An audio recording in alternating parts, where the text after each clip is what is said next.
Hi guys, in this video I will show you how to download and play Need for Speed Most Wanted on your PC. So first of all we need this software called Steam. So type Steam like this and search on it, click on the first website.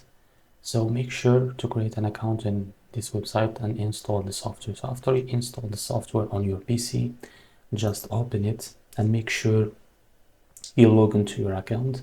So after that, go to store like this and go to the search box and type Need for Speed Most Wanted like this and click on the first result. So after you click on the first result, now go to add to cart, click on it, click on view my cart. Now after that,